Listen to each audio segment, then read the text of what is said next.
विदर्भातील हजारो आदिवासी आणि वनआश्रित कुटुंबांसाठी सुवर्ण दिवस ठरणाऱ्या एका मोठ्या निर्णयाबद्दल नेमकं काय निर्णय झालाय त्या संबंधित आपण सविस्तर माहिती पाहणार आहोत।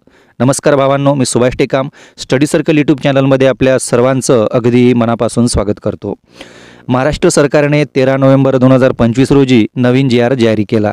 या जी आरनुसार 2013 आणि 2015 मध्ये दिलेले ते वादग्रस्त आदेश, ज्यामुळे ग्रामसभांना वन विभागाकडून परवानगी घ्यावी लागायची, ते आता पूर्णपणे रद्द करण्यात आले आहेत। ग्रामसभा आता स्वतःचे छापील परवाने देऊ शकते।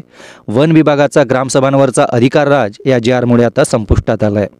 इतके वर्ष गैरसमज आणि त्रास का झालाय, तर फॉरेस्ट राईट्स ॲक्ट 2006 चे कलम 2G आणि कलम 3(1)(c) नुसार आधीपासूनच ग्रामसभेला गौण वन उत्पादनावर पूर्ण मालकी, व्यवस्थापन आणि वाहतूक अधिकार दिले होते।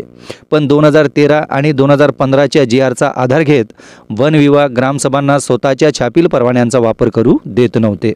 हा निर्णय दशकभर चाललेल्या वादानंतर आलाय, ज्यामध्ये वन अधिकाऱ्यांनी 30 जुलै 2013 आणि 8 एप्रिल 2015 च्या जी आरच्या आधारे ग्रामसभांना वन विभागाकडून वाहतूक परवाने घेण्यास भाग पाडले होते।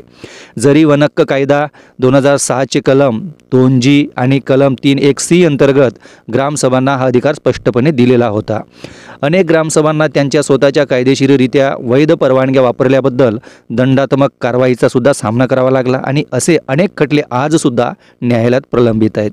हा अधिकार परत मिळवण्यासाठी विदर्भ लाईव्हलीहूड फोरम, विदर्भ ग्रामसभा फेडरेशन आणि नागरी समाज यांच्या सलग पाठपुराव्यामुळे मोठी हालचाल झाली। वरिष्ठ अधिकाऱ्यांशी झालेल्या बैठकीत कायदेशीर स्थिती स्पष्ट करण्यात आली। शेवटी आदिवासी विकास विभागाचे सचिव विजय वाघमारे यांनी हा विषय अतिशय गांभीर्याने घेतला आणि दोन्ही जी आर पूर्णपणे रद्द करण्यात आले।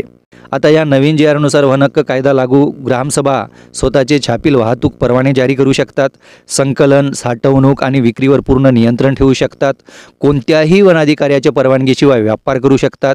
या जी आरमुळे स्थानिक प्रशासन मजबूत होईल आणि विदर्भातील लाखो वन आश्रित कुटुंबांचे उपजीविका सुरक्षित होईल। या निर्णयामुळे विदर्भातील लाखो कुटुंबांच्या उपजीविकेचा मार्ग स्वच्छ, सोपा आणि कायदेशीर झाला आहे। हा निर्णय केवळ धोरण बदलणारा नाही, तर तो ग्रामस्वराज्याचा विजय आहे आणि तो दाखवतो की ग्रामसभा सक्षम असेल तर वनसंपत्ती सक्षम होते। वनाधिकार कायदा लागू असणाऱ्या गावांना हा जी आर फार महत्त्वाचा आहे, कारण ग्रामसभेला पूर्णपणे आता अधिकार दिलेला आहे। भावांनो, अशाच महत्त्वपूर्ण व्हिडिओसाठी या यूट्यूब चॅनलमध्ये जर आपण नवीन असाल तर चॅनलला सबस्क्राईब करा, व्हिडिओ आवडला असेल तर लाईक करा, कॉमेंट करा आणि जास्तीत जास्त आपल्या मित्रांपर्यंत शेअर करा। पुन्हा भेटू पुढल्या व्हिडिओमध्ये एखाद्या नवीन विषयासोबत। तोपर्यंत जय महाराष्ट्र, धन्यवाद।